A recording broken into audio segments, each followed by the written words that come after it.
Today, I am out in the field. My older brother is in the cab of the tractor. I'm going to be teaching him how to drive this $1 million machine. So this is my older brother, Matt. He's home for the weekend. He's going to be taking over for me. I got some office work we got to do. So I'm going to be showing him, refreshing him on how to run the field cultivator. Fold it out. Okay. Lock it down. No, that locks all the hydraulics.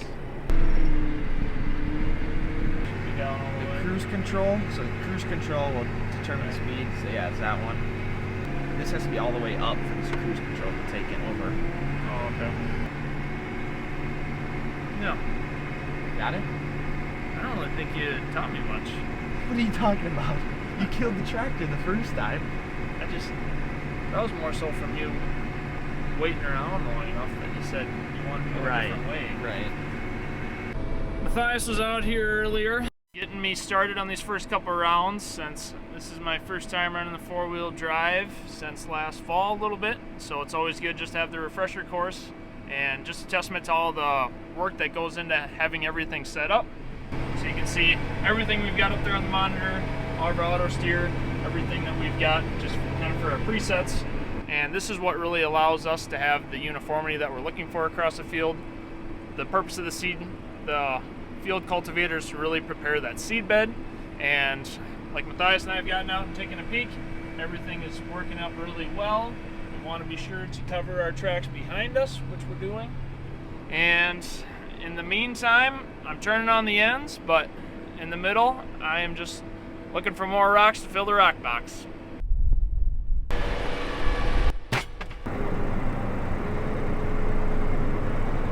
Now that I'm back at the farm, which I should be working on office work, but I am obviously a little bit not in the office right now, I am going to start working on my storage container here on the drone spray trailer. Right now, this storage container is just resting on the trailer and not bolted on in any sort of fashion. My plan to bolt this to the trailer is I bought these U-bolts. I'm gonna run these U-bolts right underneath the trailer and through the decking, and then drill holes here in the storage container. Run 4 of these, that way this thing should be held onto the trailer nice and secure. I don't know exactly how much time I'm going to have until my brother is done with that field, so we're gonna get right to it. But off there in the distance, we've got Dad running the other four-wheel drive, and he just called me and said, keep an eye out. Apparently between the two of us somewhere, we've got 2 tile washouts. So all that moisture that we saw last year, if you remember, Matthias had some really interesting videos on it, ended up being obviously more water than what the tiles could handle. So there ended up being a few different places where we had washouts, which now just means we've got to get somebody out here, backhoe, do some little bit of tile work to get those fixed.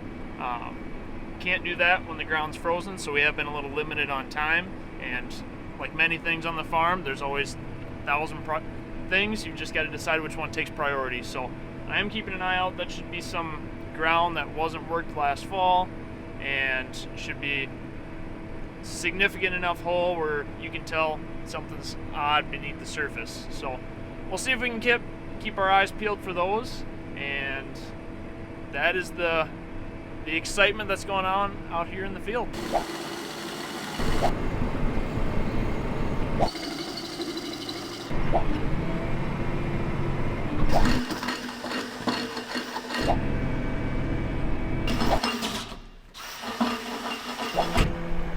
This is one of the rocks that I didn't want to find, but looks like here we are.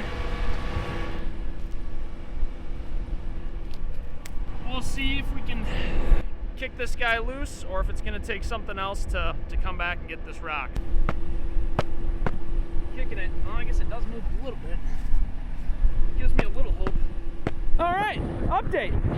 We got a rock. Downside is we still got to get it. I'm going to cut this clip out, but just imagine a lot of grunting and struggling, but we will get it done. So the question's been posed to me before of, do you have rocks in the field? And although we do have rocks, we don't have as many rocks as what other areas have, but there are definitely in our area some fields that are much, much worse than others. why some of those rocks are there and why they're in certain fields more than others. I know a common perception is that a lot of them were carried by glaciers, and they were different deposits where more rocks were and where more of the glacier melted, etc., etc.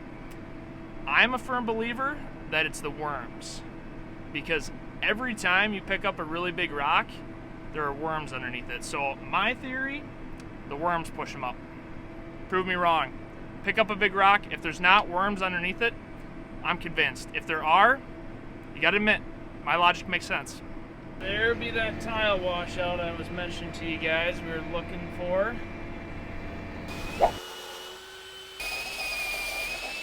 I only got half of the holes drilled on the storage container that I needed, and now my older brother has called. He is ready for me to switch back in the digger, which honestly I'm thankful, because holding that drill up like that and trying to drill in that 1/4 inch steel is killing my wrists. Mom dropped off for me. No! Why would you, Cookie? Now that I'm back doing the real field work back out of the office, let's see if my brother messed anything up on this digger as I get started on a new 160-acre field. Looks like the display is working exactly how I want. It brings up the field name, the number of acres, the work we need to do. I just hit OK, and if everything works according to plan, it should already have in my correct guidance line that I needed for this field. Let's just check right here. Yes, it does. Spring 25 tillage. Oh, I am loving every second of this that's working. There we go.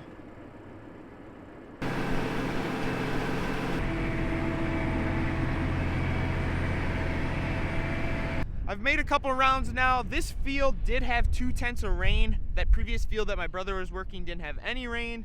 So now that I've made a couple rounds, I want to see and make sure the field conditions look good. The one thing I'm not liking that I'm seeing is I'm getting bigger clumps of dirt here where there was moisture. I wish these were broken up just a little bit more.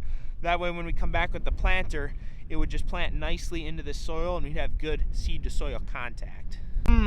After determination, I'm not wanting to plant corn seed into big clumps of dirt like this, so we don't have any other fields that are dry, so we're gonna pack this thing up or fold it up and bring it back home.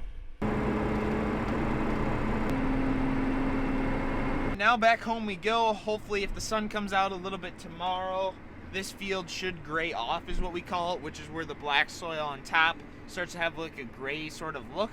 And then if it does gray off, we'll be back out here ready to start digging again.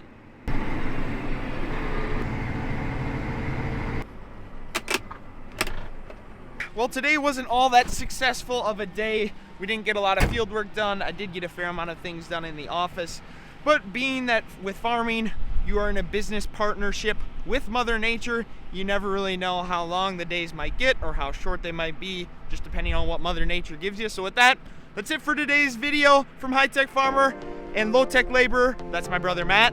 Thanks so much everybody for watching. We'll see ya in the next one.